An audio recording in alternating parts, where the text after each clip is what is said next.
सत्य क्या है? सत्य सोई जो विनशे नाही, जो कभी खत्म नहीं होता वो सत्य है।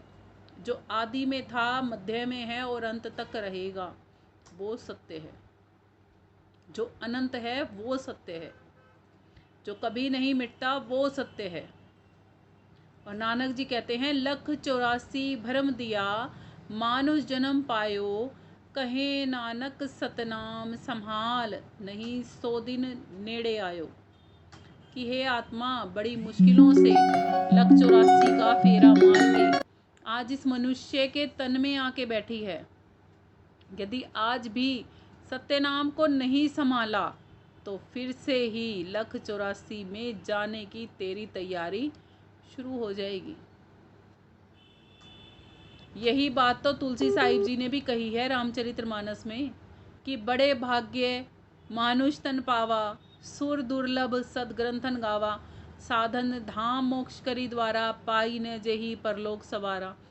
आज आत्माओं, बड़े भाग्य हैं आपके कि इस मनुष्य के तन को लिए बैठे हो। ये वो तन है जो देवताओं को भी नहीं मिलता सरलता से।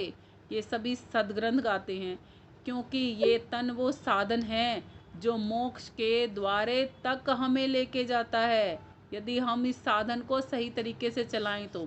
जैसे आपने अपनी गाड़ी में बैठ के यात्रा तो करनी है हरिद्वार की, मगर उसको ले गए कहीं और, तो क्या आप हरिद्वार पहुंच जाओगे? गाड़ी जब तक हरिद्वार वाले रास्ते पर नहीं चलाओगे तब तक आपका हरिद्वार नहीं आएगा, हरि का द्वार नहीं आएगा, उस परमात्मा का द्वार नहीं आएगा। ये भी वो गाड़ी है, ये भी वो साधन है जिसको पाके यदि परलोक नहीं सवारा तो फिर कुछ नहीं सवारा। फिर तो आपने इस साधन को सजाया।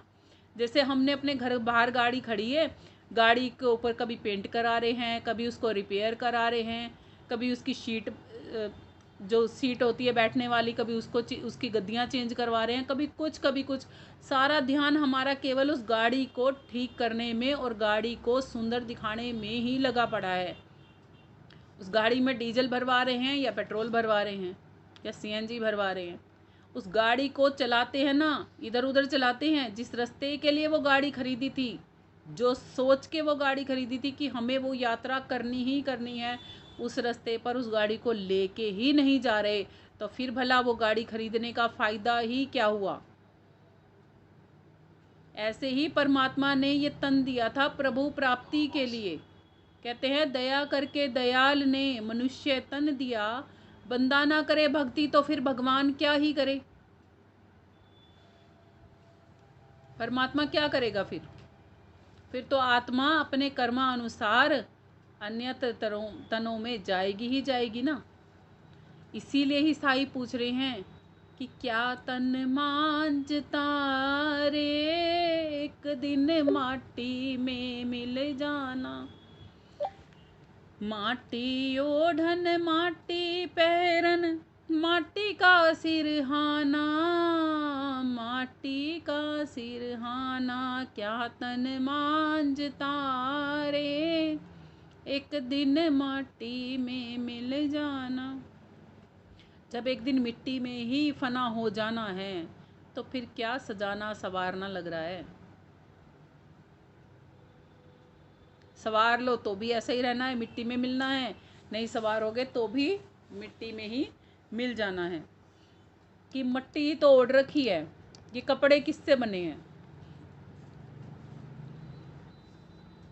पेड़ पौधों से ही मिलती है ना धागा, उसी से बना है ना। तो पेड़ पौधे कहाँ पे लगे हुए हैं? मिट्टी में नहीं लगे हुए। मिट्टी में ही ये शरीर किस चीज़ का है? मिट्टी का।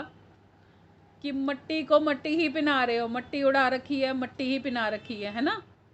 और क्या कहते हैं, मिट्टी का ही तेरा सिरहाना है। बिस्तर कैसे हैं? बिस्तर जो तकिए हैं हमारे, चद्दर हैं, किस चीज़ की हैं वो? उसमें क्या धागा नहीं लगा हुआ? वो कहाँ से मिला है? वो भी पेड़ों से ही मिला है।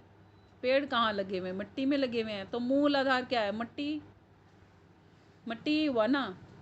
कि मिट्टी का ही शरीर है तेरा, मिट्टी पे ही तू सोता है और एक दिन मिट्टी में ही मिल जाएगा। बेड किस चीज़ के बने हुए हैं? लकड़ी के। लकड़ी कहाँ से मिली है? पेड़ों से। पेड़ कहाँ से आई है? मट्टी से। कि मिट्टी का कलबूत बनाया, जामे भंवर समाना। ये मिट्टी का ही कलबूत है ना? और मिट्टी में ही एक दिन समा जाएंगे। जो नया तन मिलेगा वो किस चीज़ का होगा? वो मिट्टी का नहीं होगा क्या? है ना? ये लक 84 जो है ना, ये भंवर जो है ना, ये सब मिट्टी ही है। इसीलिए कहते हैं आगे, मिट्टी कहे कुमार से तू क्या रोंदे मोहे। तू क्या रोंदेगी मोहे? या कुमार, तू क्या मेरे ऊपर पाँव चलाने लग रहा है? एक दिन ऐसा भी आएगा प्यारे कि मैं रोंदूंगी तो है। कि आज आत्मा, तू क्या शानी समझ रही है अपने आप को? मुझको धारण कर लिया तो कि काया भी तो मिट्टी ही है। और एक दिन क्या आएगा? ये मिट्टी मिट्टी में मिल जाएगी और इस तन में से निकल के इस आत्मा को किसी और मिट्टी में दाखिल होना पड़ेगा। कि चुन चुन कंकड़ चुन चुन महल बनाया, लोग कहें घर मेरा। लोग कहते हैं मेरा घर है, मेरा घर है, और ना घर तेरा प्यारे और ना घर मेरा। क्या है ये? जैसे चिड़िया घोंसला बनाती है ना, छोटे छोटे से चूजे होते हैं, फिर क्या होता है? धीरे धीरे उनके पंख निकलते हैं और फुर फुर करके अलग अलग उड़ जाते हैं। अलग अलग उड़ जाते हैं ना, पता भी नहीं चलता उस घोंसले में कौन से बच्चे ने जन्म दिया था और कौन से ने नहीं पता चलता ना। सब अपनी अपनी यात्राओं पे उड़ जाते हैं। ऐसे ही हम भी सभी आज इस घोंसले में बैठे हैं, घर रूपी, जिसमें किसी के पास 5 प्राणी हैं, किसी के पास 10 प्राणी हैं, किसी के पास 15 होंगे।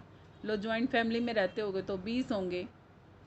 फिर क्या होगा? धीरे धीरे एक एक एक एक करके सब या तो अलग जगह रहने चले जाएंगे या फिर प्राणांत हो जाएगा, जीवन ठहर जाएगा और शाम हो जाएगी जीवन की, तब भी अलग हो जाएंगे। पता ही नहीं चलेगा कहाँ चले गए जी।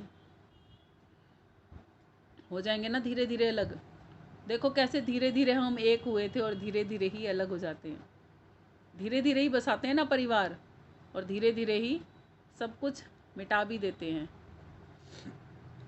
आगे कहते हैं कि फटा चोला भया पुराना, कब लग सीवे दर्जी। कि कब तक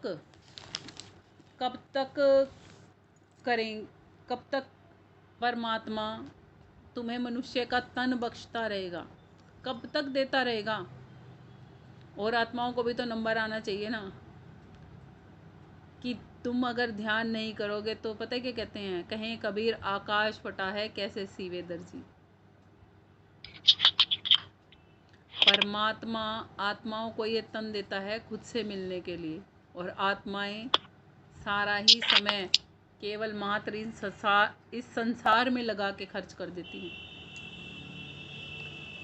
तो कब तक कोई आपको बार बार समझाता रहेगा, बार बार प्रयास करता रहेगा, बार बार प्रयास करता रहेगा? जब तक वो भी तन में बैठा है तब तक ही तो प्रयास कर लेगा आपके ऊपर। उसके बाद क्या करेगा? नहीं कर पाएगा ना वो भी प्रयास, क्योंकि वो तो अपना प्रयास करके जा चुका होगा। पीछे से रह जाएंगे तो हम। कि दिल का मरमी कोई न मिलिया, जो मिलिया सो गर्जी। गर्ज, वो कहते भी है ना, गर्ज निकली और बच्चा सुखी। वो क्या है कि जब तक बच्चा छोटा होता है ना, उसको टॉयलेट बाथरूम भी नहीं करना आता अपने आप, जब तक तो वो रोता रहता है mummy mummy mummy mummy mummy mummy mummy mummy. धीरे धीरे बड़ा होते फिर उससे मम्मी पूछती है ना, बेटा कहाँ जा रहा है? आप तो ना सारा दिन मेरे पीछे पड़े रहा करो, बस मेरे से ही पूछते रहोगे कहाँ चला, ये चला, वो चला, यूँ चला। अरे आपको और कोई काम नहीं है क्या? जब तक गर्ज थी, जब तक वो पीछे पीछे घूम रहा था, अब गर्ज निकलते ही माँ थोड़ी सी बूढ़ी हो गई तो क्या, अब वो माँ ही फालतू लगती है ना। इसी के साथ आज के सत्संग को यही विराम करते हैं। प्रेम से बोलिए सतगुरु साहिब जी की जय हो। सतनाम साहिब। आप सभी को मेरा प्रेम भरा सतनाम साहिब। यूट्यूब पर आ रहे ये सत्संग और भजन यदि आपको अच्छे लगते हैं तो चैनल को सब्सक्राइब कीजिएगा, बेल आइकन को प्रेस कीजिएगा, अपने प्रियजनों के साथ इन वीडियोस को शेयर कीजिएगा, अपने कमेंट बॉक्स में ज़रूर सेंड कीजिएगा। इससे मुझे प्रेरणा मिलती है और आप सभी को समझने में मुझे आसानी होती है। इसी के साथ एक बार फिर से आप सभी को मेरा प्रेम भरा सतनाम साहिब। प्रेम से बोलिए सद्गुरु साहिब जी की जय हो। सतनाम साहिब।